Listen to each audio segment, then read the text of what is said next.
Hello everyone, my name is Jen and welcome to the Book Refuge.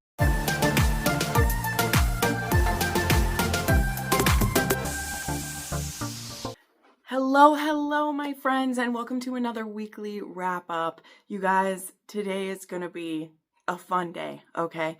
And I have no clue how long this video is going to be, but it's probably going to be pretty long because I went from only having, I honestly haven't checked yet.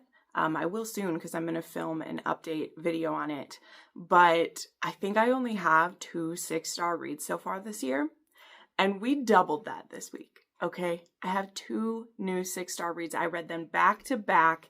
If you follow me on Instagram, you may have seen. But guys, I am shook, okay? We'll get into the whole journey of it in the story. First off, we need to start with a few new supporters to the channel. I really appreciate it.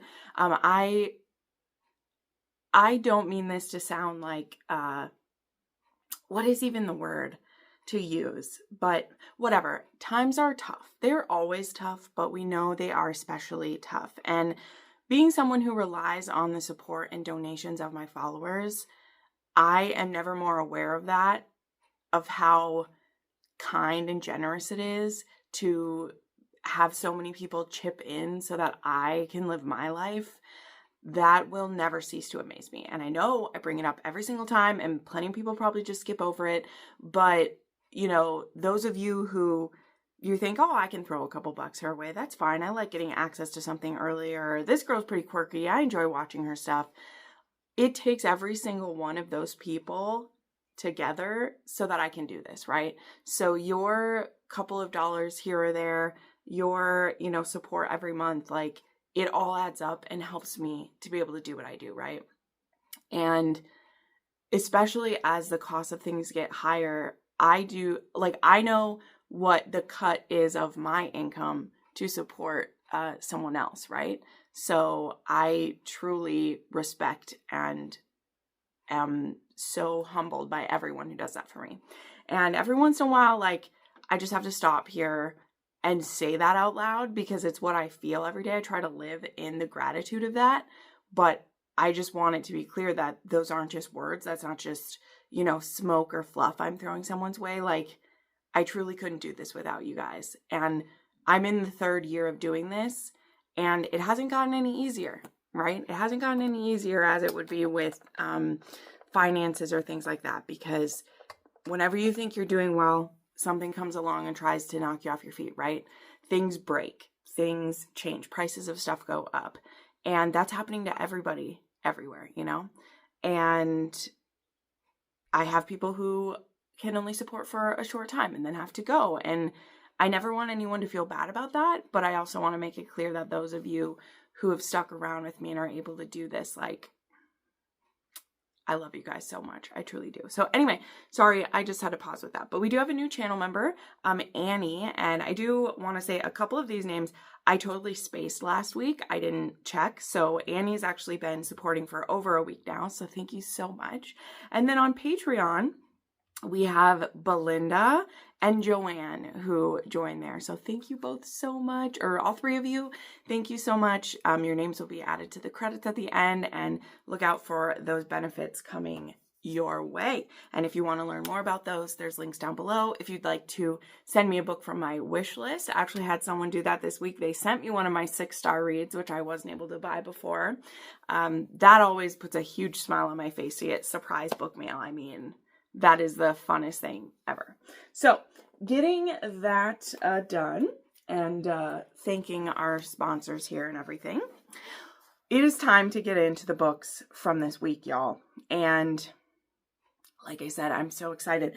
One other thing too, to just the chatty part before we get into these, keeping my whistle wet here because I got a lot of talking to do and probably some tears that are coming too. I'm really happy with what my reading pace has been like lately. And again, it's never the goal for me to just get through as many books as I can. That truly isn't. My pace, though, has been slower this year because I've just felt very distracted by other things. I have felt very worried about these little things. And when that happens, it's hard for me to get lost in a story. And I mean, though that is a main form of my escape, I still need to be able to like pay attention to it, or else I can't like focus on it, you know? And so it's just been harder this year to stay at the pace I want to be at.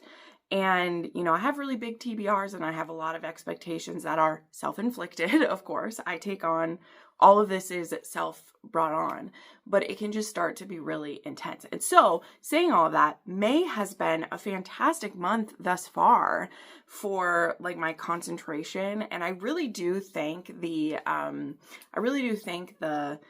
Mafia Romance Readathon at the start for that, because it just put me in the mindset of like, you know, I was reading a Mafia book and another one at the same time, and that just really helped. And you'll see, I did get through some more Mafia this week anyway. Well, at least one more, and I'm in the middle of 2 others right now. But let's go ahead and get into these. I got through 9 books this week, and like I said, 2 of them are 6-star reads, which I will have plenty to say about. But 2 of them were also rereads, so I won't like, it'll maybe even out. I don't know. I have no idea what the end runtime of this is going to be, but we're going to let it go where it's going to go. You guys always love the longer ones, and it's funny to me. You'd think sometimes a shorter video, like, you could have more views on it or something, but truly, I don't. Like, if I put out a video that's under 30 minutes, it's not going to do well.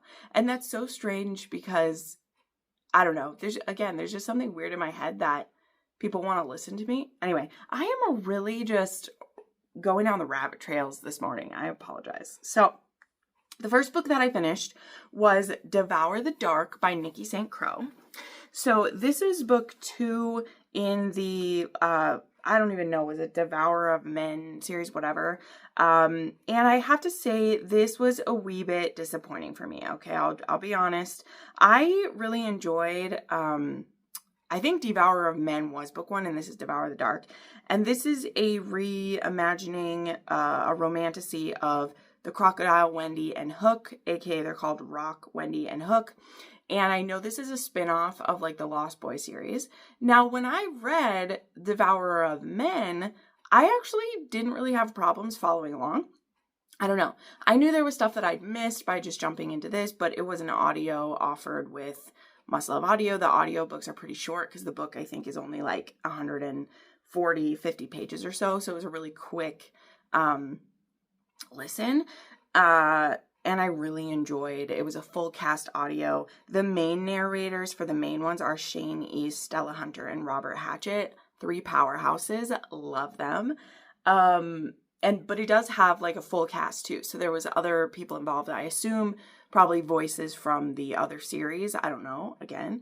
But with this one, we do pick up where the last one left off, which was Rock had just ingested a being that he shouldn't have.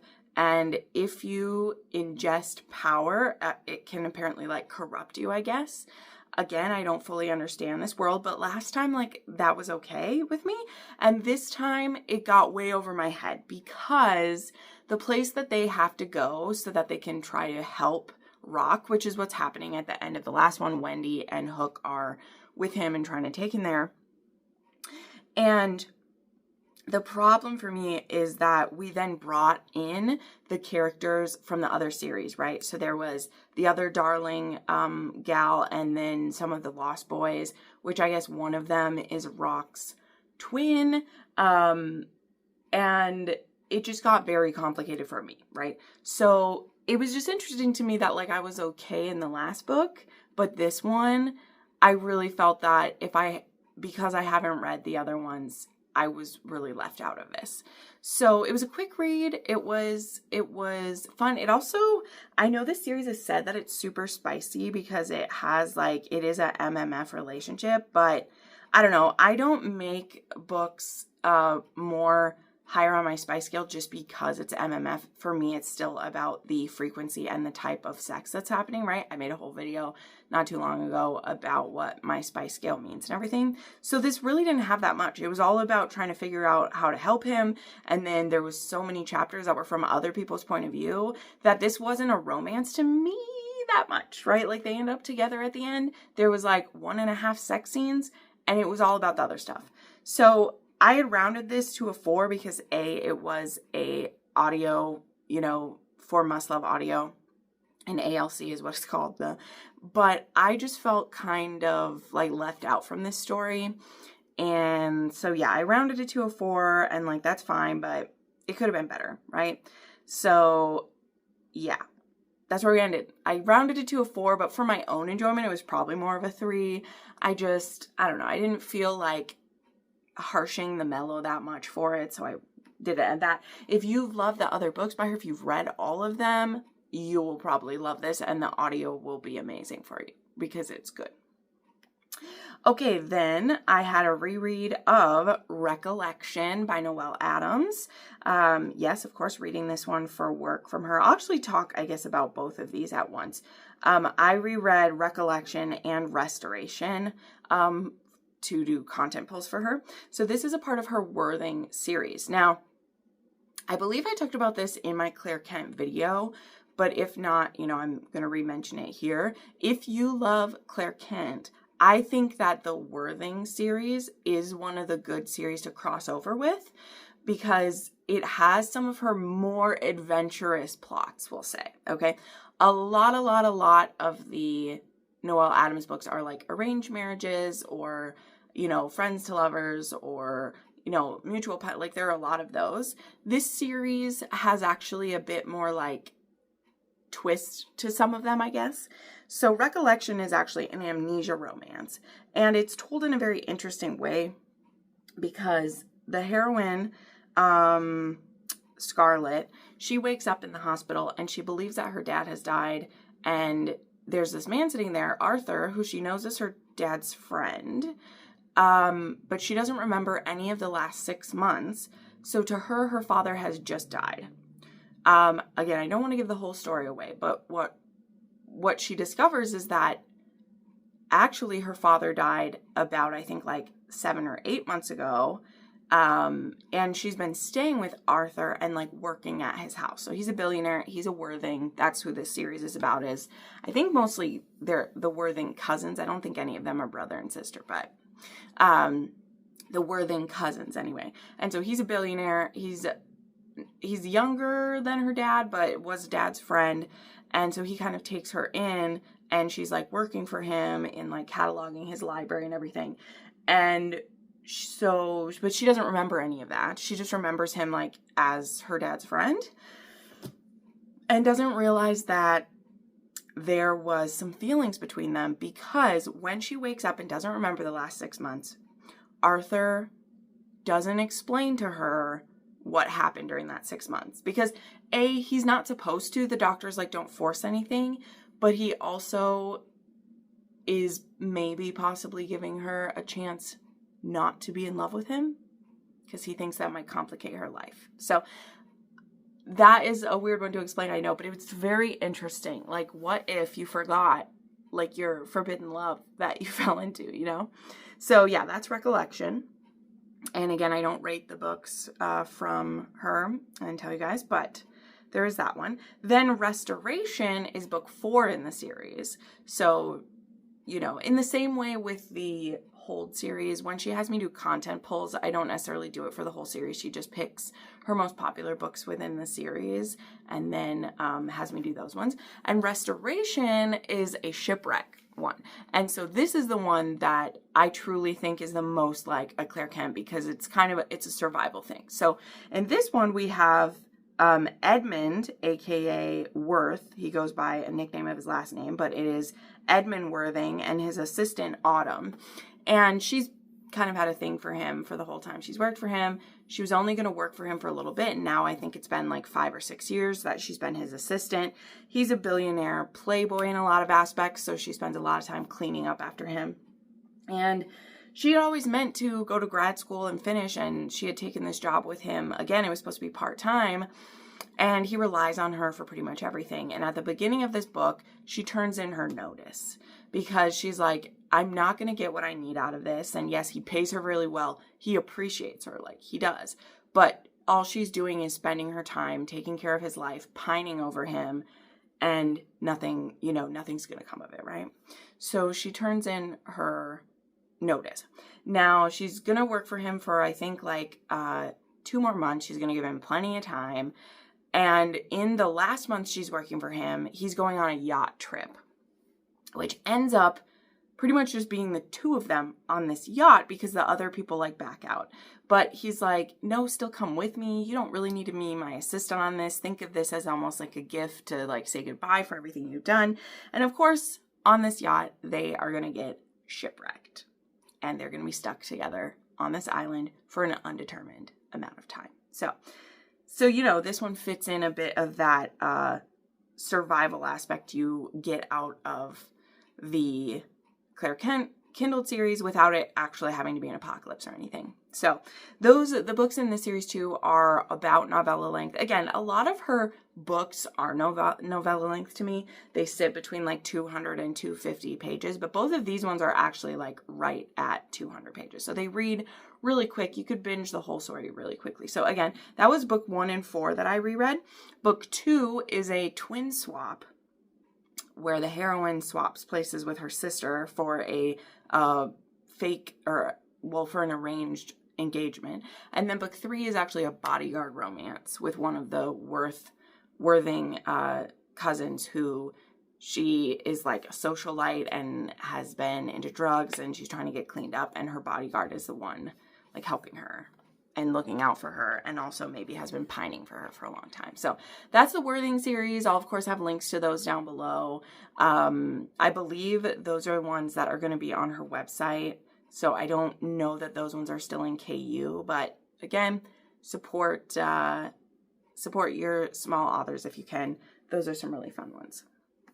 Okay, so then we have Match Penalty, which this was pretty fun. And this was cool because this one's actually going to be in bookstores, which is great. I do love this cover. It definitely fits in with a vibe. It's also really cute. It has the Zamboni scene, which once you read it, you'll know. And then also this cute in their jerseys together. Like, oh, that's adorable. So I was sent this by Page and Vine, and Love for Books sent me this. But I also, I actually agreed to get this because this was one where they actually asked like, hey, do you want this? And I agreed to it because I knew that Must Love Audio was also offering ALCs, because I've listened to a few Kenna King with them. So it was perfect because I was like, well, I know that I will read it, right? Because that's always the thing when people send me books is I'm on the line of like, will I get to this or won't I? You know, it's hard to know. But I will, because I have the ALC for it. So this one is the start of a spin-off series from the... Oh, does she have the name of the series in here? I don't think that she does. Oh, it's cute. They even have the gameplay thing there. That is fun. Their whole team and everything. I don't think they have the list, but this is a spin-off from a different series of hers that I'd read quite a few of them. But this one is a second chance romance, and this is JP and Cami, okay? So how this one works out is that JP was super into Cami a while ago, and she is actually a coach's daughter. Now, he didn't used to play for her dad's team. I think he would just see her at different events and things, and he was really into her and really wanted to be with her. And she finally agreed to like go out with him, and they hooked up. And that same night he disappeared. Okay. She woke up and he was gone, and she doesn't know what happened. And he then ended up in jail that night, and he was in the car with another woman. Okay. Now, just being honest right off the bat, doesn't that sound a little crazy that he was in bed with you and then he gets arrested with another woman and you're assuming it's because he like went from your bed to fuck them? Like, it didn't make any sense, okay? It doesn't. And we'll get around to that. But the heroine then is like, well, screw that guy. I finally gave him a chance, and he is just as bad of a player as everybody said. So now it's present day, and let me look how many years. I believe it's almost 3 years later based on some stuff that is happening in here. Oh no, it was a year. It was 1 year ago. That's right. It was 1 year ago. And yeah, so she's the GM's assistant, and she's also the coach's daughter. And her father was a famous player and everything too. And JP has just gotten himself signed with the Seattle Hawkeyes, and he's not even fully signed. Like, he's like on, I don't know what it's called, but it's like on where he's basically trying out to be a part of the team. And he had better offers other places, but he chose the Seattle Hawkeyes because of her. Like, he did. We know that from his point of view right away, that he's there to get a second chance with her, because his reasons for having to leave her a year ago were not his fault, right? Like, we know that from his point of view. And we know that it does have to do with the woman that he was in the car with, but we don't know why, even from his point of view. We just know that him and this girl, they're not together. They're friends. And he was found in that car with her. He got arrested for a DUI, and he went to jail then. That's why he couldn't get back to where she was. So that's what we know. And we as the reader are like, well, why? And we know how into Cammie he is, so we know he wasn't with his friend. Like, what happened? So he goes about trying to convince Cammie to give him another try with a bunch of things that he does. The dad is also super against him and is really just butting heads with them the whole time. And so, yeah, this one was, I won't lie, this one was a bit frustrating for me. And I did end up at a 3.5 star for this one. And I'll tell you, yeah, it was frustrating, okay? And maybe you're getting a few of the things for me. This is an example of everything relying on miscommunication and him keeping a secret that may or may not, like, that he has to keep it, okay? He's keeping said secret to be a good guy, to his friend, but it's also like, dude, if you want Cammie so bad, you would tell her what happened, right? It's all for story reasons that he doesn't tell her what happened. So there were things I liked. This was a really slow burn. He really takes his time trying to prove himself. So I loved all of that about it. But as I was enjoying that slow build back into it, we then have to have this fake other woman drama come up. Because again, he's not trying to date this woman that he helped out. But she shows up for, again, because she's his friend. And Cammie immediately assumes the worst again. And, you know, JP is like, fine, I'm over it. And she does end up being the one who does a grand gesture, like she does. But at the same time, I was pretty much over her by that point. Like, that's what I was at. But I also was like, dude, you could have explained this at any time. So it was this thing where I'm like, she's overreacting. She's believing the worst of him over and over again. How would I feel if I woke up after finally giving this guy a chance and he seemed to be the player that I thought he was? Like, I can see that part of it. But I also really didn't care for her dad. Like, her dad pissed me off so bad. And he's supposed to be a good guy. Like, her dad's a good guy, but like, he was so fucking insufferable with how high-handed and manipulative he was that I was like, trying to say your dad's great, and I'm not seeing it, okay? I'm not seeing it. So, anyway, this was frustrating in a lot of aspects. So, I ended up at a 3.5, and I'm going to keep reading Kenna King, but it is kind of confirmed for me that Kenna King is a big hit or miss because I've enjoyed books by her, and then there've been ones where she does the most frustrating possible version of things for me, and I just am ready to pull my hair out, you know? So, anyway, it was a fun, quick listen. I should have said it was narrated by Alex Kidd and Maeve York, and they were great. It was a good listen in that aspect, and in fact, that I was listening to it is probably why I finished it, right? Like, I probably would have DNF'd earlier for how frustrating some of it was, but the narration was good, so I made it through. We did a lot of audios this month again. Okay, then there was Audacity by Elodie Hart, and this was an ALC, and this is the first book in the spin-off series from the Alchemy series. And like Unfurl is the first one, and that's one with like the virginity. You can get the virginity experience or whatever in it. So Audacity is a spin-off and of the Seraph series.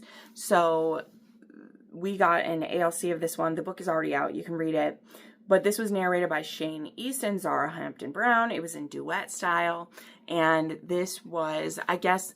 So I don't quite remember. I don't think I read the one that this specifically spins off from. But the heroine's name is Athena, and she works for this high-end escort group that actually specializes in escort assistants. So these billionaires can hire an assistant who's actually an assistant, right? Like, she will actually do the job of being your assistant. They all have like MBAs, they all are focused in business, and also will full service. So they're literally called full service PAs is what they're called. And I guess in Alchemy, I believe one of the heroes had this type. She was his assistant, and then he fell in love with one of the part owners of Alchemy, and so she moved on from him. And so we have Gabe, who actually has just a while back actually left the priesthood. It wasn't a good fit for him.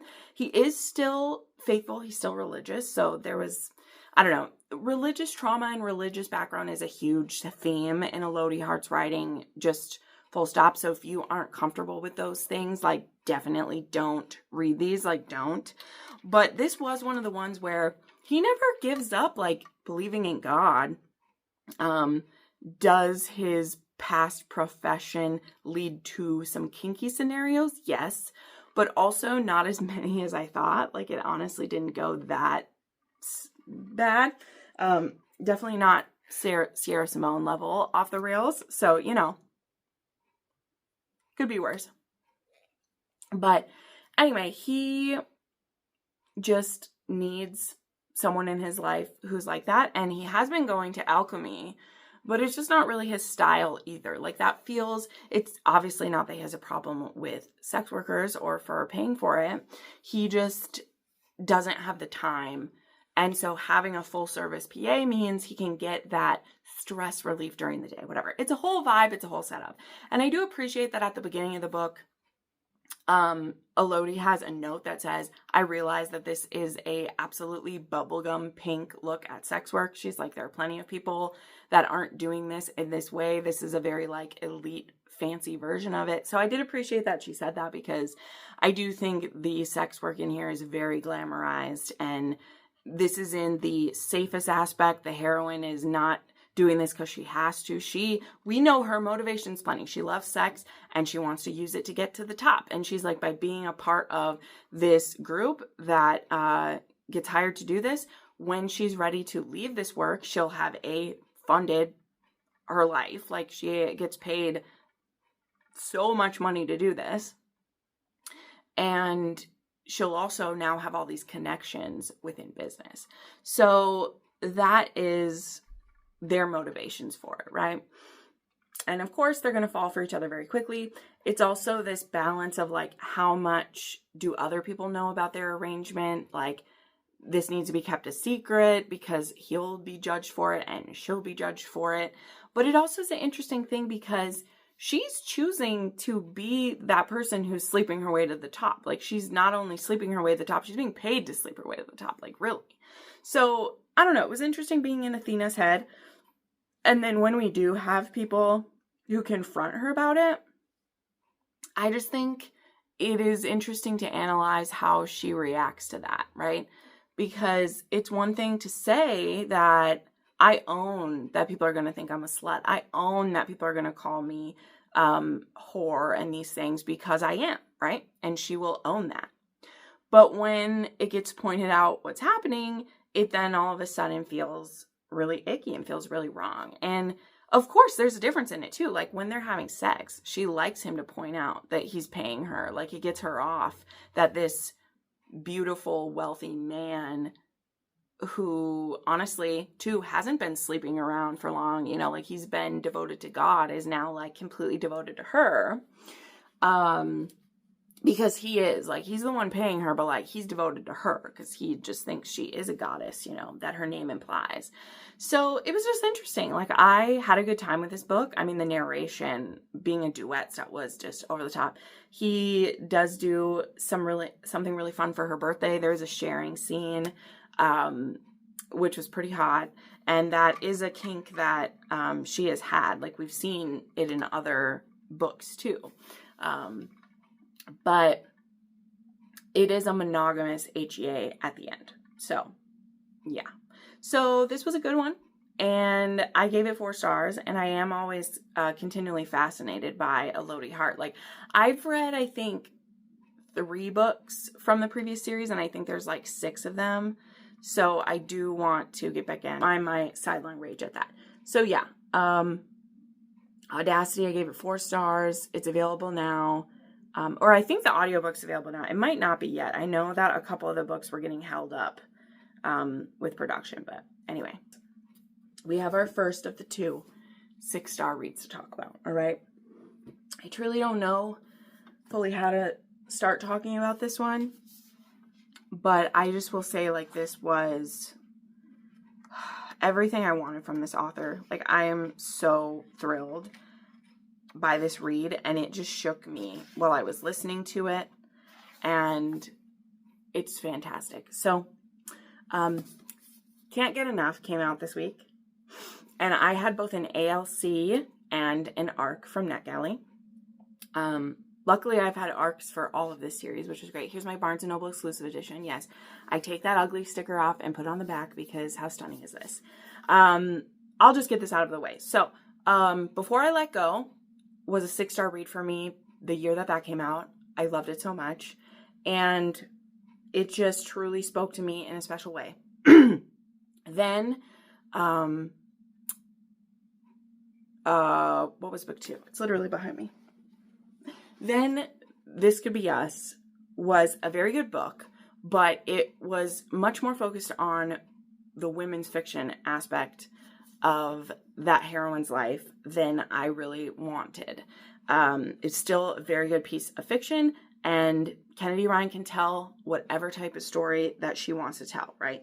But also when you have an author who has written some of the most powerful and moving romances of your like existence, and they move a little more towards women's fiction than the romance, it can't help but be disappointing, right? Because there are just very specific things I want from Kennedy Ryan, and then I want her to just take me where she wants to go, right? Like, I want her to write characters that feel so real that I would recognize them in public if I saw them, right? And I also want her to write a romance that I believe with my whole soul is true, on the bit of the far side of like on the almost tiptoeing into a fantasy of a romance, but still feels so grounded and real, right? And no pun intended, she's written that for me over and over and over again. So again, I won't keep beating the drum of what This Could Be Us was, but for me, that was still a very powerful book. I was moved, I cried, I felt for the heroine so much. Like, again, there's nothing wrong with that story. The romance just wasn't the focus. And when I read a book by an author who's my favorite romance author of all time, I want to read a romance from them, right? That's what I'm there for, to have my foundation be shook, right? And so I was nervous to read this one. I waited till almost the last minute, which I don't usually do with Kennedy Ryan's books. I usually read them really soon. I had still pre-ordered this like the day that the pre-order went live from Barnes & Noble because I wanted all of my matching editions. But I was hesitant, right? And then this story started, and it was very clear this was going to be what I needed. And it absolutely was, okay? So let's just give you the bit of the breakdown, and then I'll say why this felt so different than This Could Be Us, right? So in this, we have Hendrix Berry, and she's fantastic, okay? She has great friends. She's in the entertainment industry. I think it's like she's a manager type person for people. And she is just fun, fabulous, and wonderful. But she does have something very tragic happening in her family life. Her sweet mama has dementia, and currently her mom, her mom lives back home, and she's living I think she's in LA or wherever she is, living her fabulous life, and her mama has dementia. And they knew that things were going to escalate for her, like they know that. And in the prologue of this, in the beginning, she gets a call that, she shows up at her mama's for Christmas Eve. That's what it is. Sorry, let me flip it open here. And her mama isn't there. and she's wandered around and gotten herself confused. And now Hendrix is like, oh no. So her auntie, though, agrees to move in and stay with her. And it might also be best because her mom does seem to continually recognize her sister, whereas she doesn't always recognize yet Hendrix as who she is, right? So it's very hard. And Hendrix does say, she's like, I want to take care of her. And she's like, and her auntie is like, honey, I'll be there with her. Like, it's all right. I'll stay with her. And if things escalate, then they do. But let's do this for now. I don't want her to have to be in a home until she has to be. And so we know that this is this is happening in Hendrix's life as well, right? So, and I will say that it can be triggering at points in here, but I'm going to get in why it still works, right? Because it doesn't mean that those poignant things can't be put in a story, right? I just still want to feel the hope and love of a romance while we're dealing with those things, because otherwise it's like too much, you know? And Kennedy Ryan's someone who balances the realities and pain of life with still giving you a triumphant love story, and that's what I wanted, right? So that's Hendrix. And then we have Maverick, okay? And he's a tech mogul, and he is this delicious and charming guy, and he's also working on, I believe, like buying a sports team, and he's just so he's just so charming. And in the beginning of this, in the very, very beginning, he is actually still dating, not still dating her. They're pretending to date for one last event. He's dating this, is she like an actress, or is she I don't think she's an actress. I don't know what that chick does. I don't really care what she does, but they have been together for a few years. And it's not really working anymore. She wants kids. He already has a daughter who's pretty much grown. He doesn't want that. And so they're going different ways. And they're hosting this one last New Year's Eve party, because that's what it is, right? Like, there was Christmas where she was with her mama. Look at them too. Oh, I'll just show them to you. Aren't they just gorgeous? She is a plus size woman too. She is beautiful. And she's at this party too, because it turns out, we'll just lay it out, Maverick's now ex, though again, at this party, they're still dating, but they're not. Everyone else just thinks so. They're waiting until after their New Year's Eve party that's being held to announce that they're not together, but like, they're not together anymore. Okay. So we'll just set that straight. Maverick is not cheating or even thinking of cheating in any way in this first chapter, but he is, from Hendrix's point of view, dating someone. And that's important to know for their first interaction, right? So she gets introduced to him. He sees her for the first time at this party. She's dancing with people, living it up, just looking fabulous. And he is like snagged on her for sure. And the first like chat is actually at like the bar, and he slides up to her and talks. And then his ex comes over, and then immediately like, she realizes who he is and is like, oh my gosh, you are my business partner's boyfriend, right? And he can't say in that moment, like, no, we're exes. But they start chatting. She shares a bit about her foundation, which actually supports Black owned businesses, specifically women's. And he is a investor too. So he's like, oh my gosh, I would love to talk more about that. That is something I would like to support. And he's like, let's talk about it in the future. And she had been feeling the flirting from him. And now when she knows that he's, thinks that he's dating this woman, she's like, I do not want to mess this up. Like, I am in business with this woman. And so she very much tries to put the walls up. And he's thinking like, well, soon she's going to know that I'm not with this other lady, and then I'll try again. But their first interaction right away, Maverick is fascinated by her. Okay. And it's just the way that Kennedy writes that, of the things he notices about her and her personality and her body as well. But the way that Kennedy writes it, you can tell it's more of a full experience where he's just like, damn, this girl is beautiful.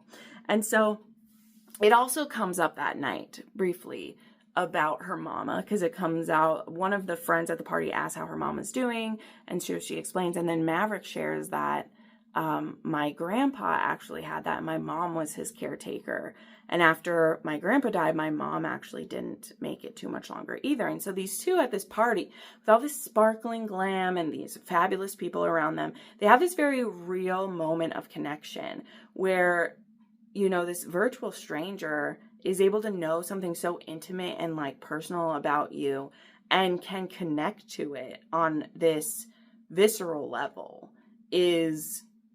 It almost shocks her a little bit, right? So anyway, I won't do a full step-by-step of this book, but that is their first connection. And again, what makes this so clear that romance was the focus is that, sure, we got her prologue about what's happening in her personal life and what's happening with her mom, but they meet right away. It's set up that he's attracted, she's attracted. There's maybe a little bit of forbiddenness because of who she works with and how it could cause problems for them. Because it's very clear, too, that his ex isn't happily breaking up with him. You know, she wanted to be with him, but, like, he doesn't want kids. That's very important to her. And he's like, I just don't want that. Like, I'm at a different place in this. Also, both of these characters are 40, which loved reading that. I think they're both I think they're like 41, 40. They're both in their, like, very early 40s, but they both are. And, yeah, it's just... they just have that connection. And so not very long after that event, he tries to reach out to her to talk more about her foundation, and they start having these conversations. And again, she's still trying to keep space between them. And he's just like, girl, let me make it clear. I'm pursuing you and I plan to keep doing it. And he just step by step finds ways to help her and get himself into her life and truly learn about her business. And though, you know, a part of the story is where she's like, I don't want you to make my connections for me. I've gotten where I got on my own. But that doesn't feel like defensive about her. This woman's in her 40s. She's like, that's fact. Like, I've got myself where I am. I don't want to rely on anyone for it. If things don't work out, I don't want everything to be on, you know, with you. And like, that to me isn't the same kind of like raw feminism of like, fuck off, dude. That's practical to me. And she is Hendrix, and Maverick, who's been around a lot of strong women in his life and seen that, he appreciates that. Though it doesn't stop him from wanting to still help, he doesn't find that like threatening or offensive that she's saying there are some things you just don't need to be in, because he knows when things are something he should step in on and when he shouldn't, right? Like finding ways to help caring for her mother be easier. When there's a moment in here where something happens with her mama and the first person she wants to call is him. And so she does. And, you know, I'll just share this whole thing. Like, he's in a meeting and the assistant answers the phone and he's like, oh my gosh, if I called during a meeting, and he's like, Maverick's made it very clear to me that if you ever call, you are the highest priority. His assistant, who is a snappy sir, I'll tell you that. His assistant is a snappy one. He's like, he's made it very clear that you are the highest priority. And she's like, he's literally on stage right now giving a speech, but the second he steps off, he's going to know what's going on. And like that type of just like, you are a priority to me is... you know, even to tell your assistant, because like his assistant does have to answer the phone, right? And that might be a thing that could have been a chance for, you know, here's a thought. Like if he had a female assistant who was a little bit jealous, right? A little bit jealous of Hendrix, could have been like, I'm sorry, he's too busy to talk to you, and then not tell him. And then we would have had to have Maverick have a slap down with his assistant who did that, right? That has happened in 100 other books, you know? No. Maverick set it up ahead of time. He thought ahead to, she might need me at some point. Something might happen. We don't live in the same spot right now. I want to know immediately. Like that was set up ahead of time. Like that type of preparation to show you care. Like she might never have known that was a thing, right? Like she only knows that because she did call when he was in the middle of something, right? But he did that before it was an issue. And that type of care is just so, it's just so thoughtful. And it just proves where his mind is at, right? Because he can't do anything, the thing she's calling him about. She just needed to talk to him, right? And what happens? She then is dealing with stuff with her mom. And by the time she gets out of that doctor's appointment, he's waiting outside for her. He's waiting outside for her. And she's like, I just wanted to hear your voice. And he's like, well, I figured getting to hug me would be even better.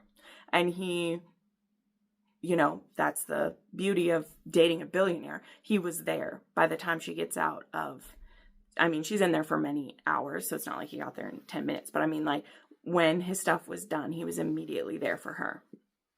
And he just proves it to her. And because he does that, okay, just telling you this, again, he's almost a billion. That's a whole thing in here. He's not quite a billionaire, but his goal is to be a billionaire, be a Black billionaire. Like it's in this book. It is. But because he's proved that over and over again, okay, when it comes to a test in their relationship, there isn't any waffling she has to do. There isn't any example that she's had at any point where he has been less than the perfect partner. So when there comes a test to things, when there comes people who try to poke holes at them, she may be coming up with like contingencies, but her first thought is to go to him about it. Her first thought is to say like, this is what like I need. I don't know what you're thinking, but like this is what I need. And he gets to immediately reassure her that you're the number one priority. Fuck that situation. You're the one that's most important, right? And I just love that because it's not that they're absolutely perfect. There, of course, still has to be a bit of a conflict at the end of this. But again, it has that type of faith where like this man has never shown anything less than devotion and, complete commitment to you. So if we get to the third act and she all of a sudden is like waffling about him or like, oh, he won't really choose me over this or like, oh, this or whatever, she would look like the weak one. Truly. Because it'd be like, when has he ever shown you that you are anything but his highest priority? And all those little things that he did to set the seed that in her heart. So when it came down to it, when it came to something that could potentially break them, it doesn't have room to wiggle in, It doesn't have room for that. And I think that a weakness a lot of authors make because they want to have like an easy route to a conflict. They want to be like, oh, she's going to misunderstand this, or, oh, he's going to do this and she's going to jump to this conclusion. The author didn't leave any room for that. So she has to find a bit more complicated conflict to show up, but it also leaves room for, instead of it to be a moment of shaking their relationship, it only strengthens it. And instead of her whispering all these doubts to like her aunt or her friends, like she goes to him with them. And I can't tell you how refreshing and how beautiful that is, right? And this was fantastic. So I knew I would talk about this for a really long time, but it was wonderful. It was romantic. It was sexy. I haven't even hit on that. Like, oh, these two are so sexy too. And it's that kind of like attraction that it begins right away, but they're so in love with like the whole picture that it does make the steamy scenes absolute fire. Like there's some toys involved. There's some like absolute attention paid, and like, oh, these two are so good together. Okay, so this was a 6-star book. This is everything I want from a Kennedy Ryan book. And even with those heavier matters that I mentioned, obviously with her mama, there are still these really hopeful moments. And it doesn't mean we aren't still dealing with like Alzheimer's is a cruel, awful disease, dementia, seeing it come for your loved ones. There has to be weight given to that, and there is. But there's still also ways and moments of reflection and joy that are able to come into it, and the trying to live in every moment and keep those memories for when you'll need them later. So this may be hard for some people to read still, but I can't tell you a Kennedy Ryan that's like easy. They wouldn't be 6 stars if they were just easy to get through, like they have weight and they have heartache, but the romance in this case is fantastic. And Maverick, straight to the top of the book boyfriend list. This was wonderful. And again, I'll just reiterate to round it off. If you've never read a Kennedy Ryan, you can just read that one, by the way. You'd be fine doing that. Also, if you read Before I Let Go, but you didn't like This Could Be Us, can't get enough. Is very much more like other Kennedy Ryans that I've read, because it does still focus on like the girl gang a bit, but Maverick is essential all the way through the story. So that is what makes this one different for me than This Could Be Us, which again, I've talked about many, many times. To me, Judah was just kind of an accessory in that book. Like, he was great, he was sweet, we loved him, but he wasn't an essential part of that journey to me, and Maverick is. And that's what makes it a romance more than a women's fiction with a romance in it. So, just my opinion. Alrighty, there was my first 6-star. Continuing. We still got a couple more to go here, right? Including my next 6-star read. So now, here was the pickle I was in. Okay, let's say it. I had already started this next book, but it came out 2 days after the Kennedy Ryan, I think, or a day or whatever. And I needed to read that Kennedy Ryan because I was like, if I wait, I'm not going to get to it. And we already talked about that. I'm glad that I got to it. But when I finished it, I was like, oh no, what do I read now? That was a 6-star book. That's one of the best things I've read all year. What do I do now? You know, and this other book that I was in the middle of is also by one of my favorite authors. But I was like, can I hold that author up to Kennedy Ryan? Like, even though I love her, can I hold her book up to Kennedy Ryan? And how will that work? So I debated whether I would pause this one and like just read something else first. But I was like, no. You know what? No. I'm going to finish it because I think I'll feel worse about it if I wait a few days and then try to come back. So I am pleased as punch to tell you that Julia Wolf didn't let me down. Okay, she didn't let me down. And there comes the sun. We might have to move around here, but we'll go for now. So Hold the Line came out, and let's just appreciate, sorry for the stupid Amazon sticky stuff on here. Look at this gorgeous couple. Precious pink on here for Phoebe and Deacon. And I love this book so much, you guys. Like, I know 2 of my 6-star reads are from 2 of my favorite authors, but that's how it is sometimes, right? Our authors that touch us so deeply, like, they're the ones that we go to for our favorites, and they pull through, right? So this book is book 2 in the Kelly Ranch. This one is about Phoebe. She is, I believe, the 3rd oldest is how it went, because I think I wrote this down at the other one. It goes Caleb, then Hannah, then Phoebe, and then Cormac, I believe, is the youngest one. But this one is about Phoebe, and she owns a little bakery in town. Previously, like, her apartment and Hannah's apartments were like right by each other, and now Hannah has moved out, and she is living with Remy. I think they're engaged at the point of this story starts. I think so, yeah, because they're like planning her wedding during this one. And she gets a new kind of like neighbor, and it happens to be Deacon, okay? And now Deacon is someone she knew from school. He was a year older than her. And let's just say they both kind of had mutual crushes on each other. But Deacon was from a really hard life. He had 2 siblings. He had an older brother and a much younger sister, and his family were deadbeats. They were drug addicts. And when they were young, I can't remember how long he went away for, but Deacon went to prison, and it was supposedly, I think, for, I don't know what it was for. Honestly, guys, I don't even care, because the point is he didn't do it. His brother did it, and he went away for his brother. And now he's out, and he's a felon, and the people in town are very judgmental of him. Now, he's been out, I think, for like 2 years, but for the beginning of being out, it was too hard for him to come back to Sugar Brush. Like, it was too hard for him to do that. And now he is, and he has a job doing like construction, and he also does woodworking in his spare time, so he likes to make things. And when Phoebe first meets him, she tries to take him some baked goods because she loves to do that, and he actually refuses them. And he does it in this kind of like quiet way, but she's like, oh, he doesn't want my baked goods. Like, that's so weird, but whatever. She's not going to force herself on him, but she does keep making these overtures to try to be nice to him. And eventually, one of these times, he finally says, he's like, I am allergic to, I think he's allergic to peanuts. And he's like, that's why I can't have your cookies. It's not because I'm trying to reject you. It's because I'm deathly allergic to peanuts.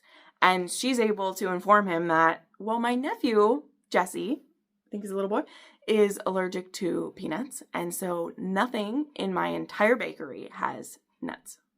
And so it's actually kind of sweet because she's able to then like, here, you can eat these. Like, I promise. I would never put my nephew in danger, and he eats all of my stuff. And so it's so sweet because now he's able to eat her desserts and he just loves them. And so now she's like, great, now you can come in sometime and know that you're perfectly safe and you can eat whatever I have there. Also early on, and I can't remember if this was before that or whatever, she's in the bakery near the end of the day and a guy comes in and tries to mess with her and actually kind of like goes after her, and Deacon happens to be like, I can't remember why he's over there, what he's doing, but he sees it and he comes in and like punches the guy out. And she's like, thank you so much for doing that. And they start having these interactions. So things begin very slowly with her. She's definitely the more outgoing of the two. She keeps, you know, making herself available to chat with him. She's very sunshine. He's very grumpy. He's very hesitant. But when we get his point of view, he just can't understand why this gorgeous, outgoing ray of sunshine, he calls her Angel in his head, like why she wants to be around him. He just can't wrap his mind around it, right? But anyway, so slowly they start to get to know one another, and it starts to, you know, come out little pieces about him. She asks him tons of questions. She actually finds out that being in prison, it was actually very hard to get food that was safe for him. There was a time where he like almost died of anaphylaxis in prison. He was only able to eat like prepackaged foods when he was there. It was very traumatic being there, right? And again, he did all of this for his brother. And his brother's a piece of shit. And now that Deacon's back, he has purposely, like, he wants nothing to do with his brother. He knows that spending time around his brother is a one-way ticket back to jail because his brother's going to throw him under the bus again, like he would. And he doesn't want him to know anything about his life in Sugar Brush at all. And so that does lead to some times where Deacon is, let's say, pretending not to notice Phoebe when his brother is around. And that does lead to some points where, you know, he's going to have to explain some things to Phoebe. So the way that this one goes is that eventually he like asks her out on a date. They have this wonderful date. He's very slow to share things with her. She's really trying to draw him out. And there are times where like it's just very hard for him to trust someone. And so Phoebe tries to be very patient about that, but she also doesn't have time for liars or for anyone who's trying to keep her a secret. Because that's what it feels like to her, right? When he doesn't acknowledge her in front of his brother, not realizing that the reason he's not acknowledging her is because he doesn't want his brother to fucking know who this woman is. But Phoebe, she learns to be patient about that. And one of the reasons this book is called Hold the Line, well, not the reason this one is called Hold the Line, is that about midway through the book, Deacon, there is someone in his life who, I can't remember if it's a friend or a cousin, but that person's wife is also good friends with Deacon. And she comes and meets Phoebe and tells her that you need to hold the line, Phoebe. Deacon is so into you, and there are things he's scared to share. He's scared it will run you off. He's scared you won't accept him. And Phoebe's like, I get that, but I need him to be honest with me. Like, I'm not going to be with someone who hides things and does this or whatever. And this woman asks her to hold the line. And of course, that gets said a whole lot. And eventually Phoebe kind of takes that up when there are times where she feels like he's holding back, she'll say to herself, I'm just going to hold the line and give him a chance to tell me. And I really appreciate that about this, because there are times where like Deacon messes up, okay? And instead of jumping to conclusions, she will say like, I'm going to give him some time to tell me. Instead of assuming he's trying to lie to me. How about I just give him time? And that is brave to do, right? To decide not to be confronting, instead to just wait and give him a chance, is something that no one's done for him before. But it does take a lot of faith on her part, because she's been hurt by someone before. And a lot of people are telling her not to give Deacon a chance because of, you know, who his family was and who he's been to prison. And it takes a lot of faith for her to be like, no, I know this man, or I'm getting to know this man. And until he truly proves to me that he doesn't care about me, I'm going to give him the chance. So yeah, this book too, I will share, this one has kind of actually a second act breakup, let's say. And that is when, from that point where, when they are trying again, that she really is like, okay, I'm not going to jump to conclusions about this. I'm going to give him time. But also, if you lie to me, then it's done, right? So it really kind of reminded me of, I'm sorry to bring him up, but also I'm not, is in Outlander, there's a saying that Jamie and Claire say that says, we can have secrets, but no lies. And it's kind of that thing where like, she doesn't want secrets either, but it's like, I'm not going to demand answers right away, but don't tell me a lie instead. Like, if you're not going to tell me, like, tell me there's something you can't tell me. Don't lie to me. Okay? So, this book is also absolutely filled with worship. Okay? Deacon worships Phoebe. Okay? Like, the amount of lines that I underlined of him either in his head or to her, just being so into her. Like, there's a line at one point where they're lying together and he just looks at her and he says, Phoebe, how are you mine? And she says back to him, like, that's just how it is. Like, I'm here. You know, you didn't do anything to earn me. Like, I'm just here. You know, she's so patient and loving with him. And he just proves himself again and again by his devotion to her. And I also like that. So Deacon is a more like inexperienced hero to start, right? Like, he was in a bad crowd a lot as a kid, so he hasn't like been with a lot of women. I liked that as a change. This scene, if you saw the video I put up yesterday, I said there's a scene with them like literally like humping on the couch, grinding on the couch, and it's so hot because they take it really slow. They spend a lot of time kissing and a lot of time touching, and there's that scene on like his couch where they just go for it with all their clothes on, and it was so hot and so sweet.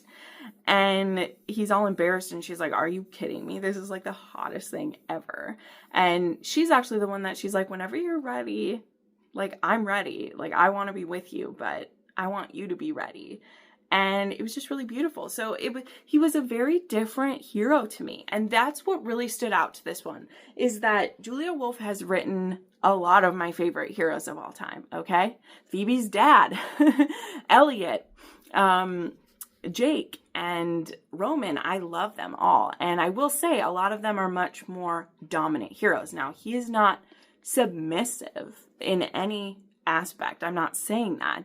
But he's much more like, not even just reserved, quiet like Lachlan. Like, he's truly, I don't feel like I should speak. Like, he, you know, has been in situations where it's like, to speak is like dangerous for me because of how he grew up and then being in prison, and it's like, don't speak, right?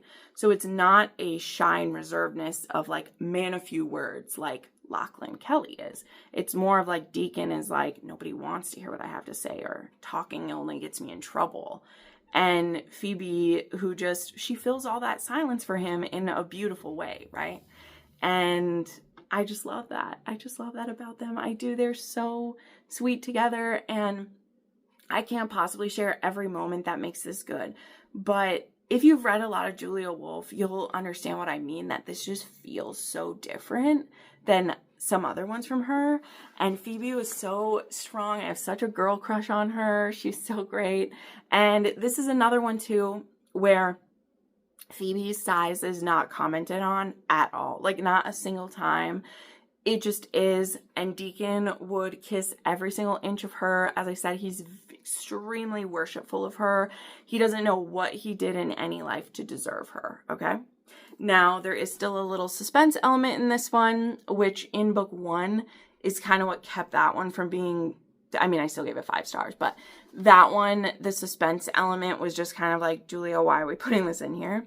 This one, the suspense element is set up in there. And I'm sure you can maybe guess, as I mentioned, there's a brother who's a deadbeat. The drama with that brother is seeded all the way through. Like, you knew something had to happen with him. And that's okay, right? So I love them. I adore them. And I love Julia Wolf, okay? Like, this book, I truly was worried, right? Because the first half of it was, like, good. Like, I was having a fine time.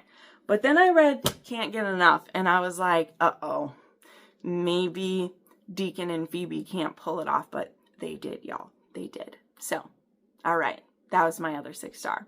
And we're at another year where I have 2 6 stars from Julia Wolf on my favorites of the year, but that's how it is. Okay, gonna keep going here, but I'll talk about these last 2 a bit quicker because my throat's getting a bit sore. So then I read Finn by Melanie Moreland, and this book comes out this coming week, I think, and this is book 1 in the Irishman duet. So Melanie is going to be doing another Mafia duet. This one is Finn, the next one will be Niall.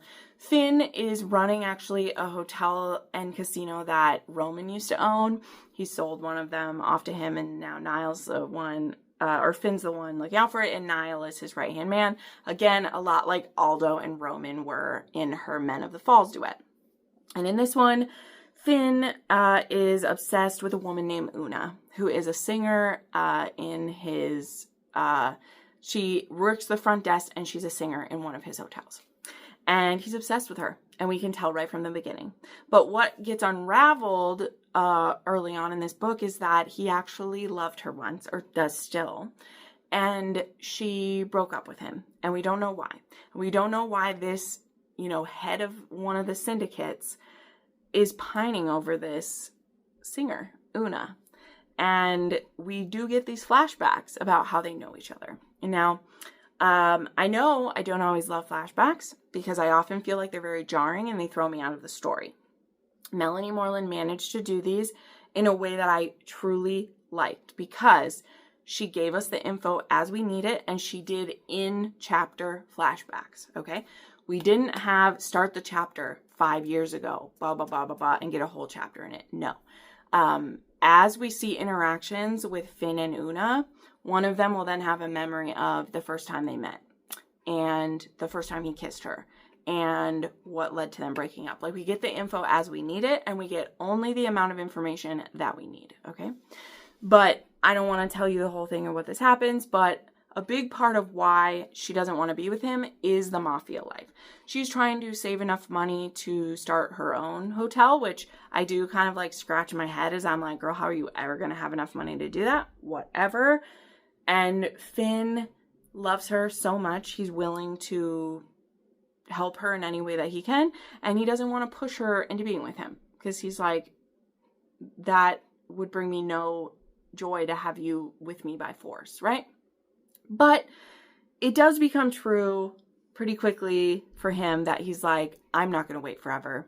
You've had your time. Let's figure this out. And that happens because of a very specific event. He does seem content to wait for her in the beginning, but there is something that's personal.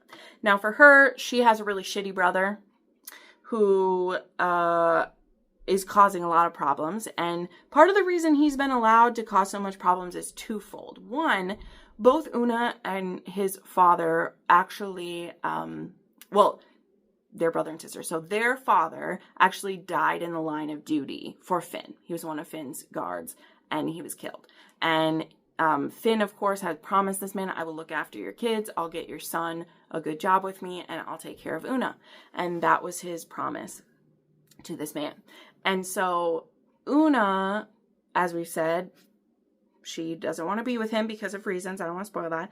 But the son has really gotten away with a lot because of, as I said, being the son of the man who died for Finn, and also being Una's brother, which honestly gets him more protection these days than just about anything else, because Finn knows if he were to take the actions that that brother, I think Brian's his name, that Brian deserves, he could lose Una forever. So I loved this. This was another case of a hero who he's obsessed with Una. It's so good. He loves her so much. But I ended up at a 4.5 with this one because I liked it so much. But just mentioning this brother, like, guys, he's a piece of shit, okay? And you just want this girl to be like, girl, cut him loose. You know, it doesn't matter how much you love a brother. Like, he's stupid, right? He's causing problems. So it wasn't perfect because the conflict, you could absolutely tell what it was going to be. And you could just see Una running towards the conflict with her arms open. And you're like, bitch, cut him off. And she wouldn't. So there's that. But I really enjoyed this one. And if you liked Aldo and Roman, they both show up in this one. And I'm very excited for the setup for Niall, which will be coming next month. So these are back-to-back releases in the same way she did with Aldo and Roman. So if you read this one, you only have to wait a little bit for the next one. So there we go. And this does have, I haven't been saying a lot of the trigger warnings in this one, I'm sorry. This one has drugs and alcohol abuse, gaslighting, emotional abuse, kidnapping, and sex slavery are all mentioned in this one, by the way. Okay, and then the last one to mention, which will be a quick mention, is The Final Face-Off by Kendall Hale. And this was an ALC from Must Love Audio. It was narrated by Stephanie Nemeth Parker and Aaron Shedlock. I forgot to say, Finn was an audiobook too. Sorry. It was an audiobook by John Lane and Melanie Moreland. And that one was dual narration. The Final Face-Off was duet narration by Aaron Shedlock and Stephanie. And this was a best friends to lovers. She gets pregnant from a one-night stand with a random person. And it's not his baby story. And when he finds out she's pregnant, he's immediately like, well, I'm going to help you. Because she wants the baby, but she's basically like alone because her mother had died years ago and she has a sister, but she's not close with her. And her father like blames her for the death of the mother because it was in a car accident and he blames the daughter for it. We'll just say that. So she's basically alone and she's really scared, and Leaf is the hero's name. Leaf and Haley are their names. And he's like, girl, I'm going to help you. Of course. So this is a lot of found family because this is actually book 3 in the, I can't remember the name of the series, but I read the first one actually not that long ago. And it's actually this 2 dads, and I think they have adopted like 5 or 6 kids, I think. And so anyway, it's already, well, not adopt. They are all through surrogates. So like they're their kids. But these 2 dads have all these kids and they're all in different sports and different things. And so Leaf, he absolutely is like, well, I'm going to help you. And he also decides to make it known to her that, like, I love you. I wanted to be with you, but you very firmly kept me in the friend zone. And now I want to help you raise this baby and I'm going to be with you. Okay. So there's some fun stuff about that in there. Like, there were some things that I liked about it. But what really threw me off, okay, it really did. From the first time they have sex, he goes from sweet, maybe flirty best friend to like full dominant, full like, I'm gonna leave you dripping with my cum and you're gonna wear this and I'm gonna just fuck you, brain, like just goes full on like all the way. And I was like, whoa, where was any of the setup for this? Like, this has just a cute, sweet cover and it went balls to the wall, pun intended, okay? And it just was really off-putting. I'm sorry, like, it was off-putting because where did it come from, okay? Like, I love an Aaron Shedlock dirty talk as much as the next audiobook listener, but I skipped pretty much every sex scene in this book, which was what the whole last half was, okay? The whole last half was sex, and I skipped most of it. So this one was 3 from me. Was not a real fan of it. And yeah, not my favorite that I've read. So yeah. But anyway, let's go ahead and wrap up this week. It was a fantastic week. I'm in the middle of quite a few books. I'm going to try to wrap some up. But this next week, I am actually going to visit a friend back home in Pilger. I'm not staying with my sister, but actually some other friends there. And so I don't know how much reading that'll get done this next week. But I do have a lot of audiobooks saved up, so hopefully I'll at least get through some of those. But thank you so much for watching this video. I'll have links to all the books down below if you're interested in any of them. Of course, I highly recommend these two. I'll be talking about these for the rest of the year. So be prepared for that. Best that you read them now, because I'm going to beat you over the head with them for the rest of the year. But anyway, thank you so much for watching. Make sure you like this video and subscribe to my channel, and we'll see you next time. Bye.